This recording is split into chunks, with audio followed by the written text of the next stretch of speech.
My sister Emily always had a peculiar obsession with dollhouses. Not the plastic kind you'd find at toy stores. She collected antique ones, each with its own history, its own story. But there was one dollhouse that changed everything. The one she found at the estate sale of old Mrs. Bennet, who disappeared 3 months earlier. I remember there in Mrs. Bennet's dusty living room, watching Emily's eyes light up when she saw it. A Victorian masterpiece, 4 feet tall, with intricate hand-painted details and tiny furniture that looked almost too perfect to be handmade. The price tag read, "Not for sale, family heirloom." But somehow, Emily convinced them. She always did.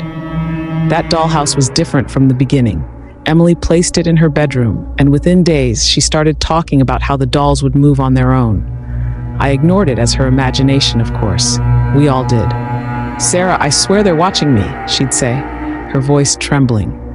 Every morning, they're in different positions, and sometimes at night, I hear tiny footsteps.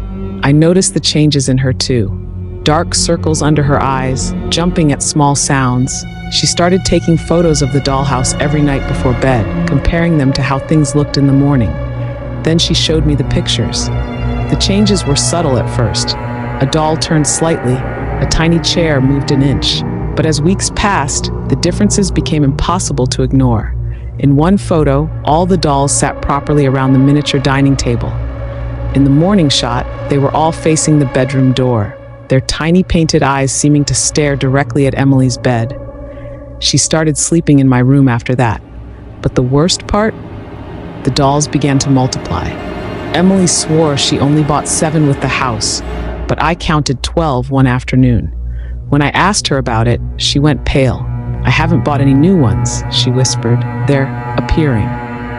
One night, unable to sleep, Emily decided to examine the dollhouse more closely.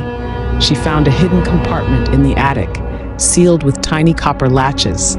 Inside was a leather-bound diary, so small it fit in her palm. The diary belonged to Mrs. Bennet's grandmother. The entries were disturbing. She wrote about the dollhouse being a vessel and mentioned something about collecting souls. The last entry simply read, "They're hungry again. I can hear them scratching." Emily wanted to destroy the house that night, but I convinced her to wait until morning. That was my mistake. I woke up Emily's screams around 3 a.m. Running to her room, I found her backed into a corner, pointing at the dollhouse. The entire thing was glowing with a faint greenish light. The dolls were moving. Not like dolls being manipulated by strings. They moved like living things, their joints bending unusually, their heads turning to track our movements. Their painted faces began to shift, revealing features that looked eerily familiar. One of them looked exactly like Mrs. Bennet. Emily rushed forward, trying to grab the dollhouse to end it all. That's when every door and window in the house slammed shut simultaneously. The police report says Emily vanished without a trace that night. They found no signs of forced entry, no evidence of struggle, just an empty room with a perfectly maintained dollhouse. Inside that house, there's a new doll now.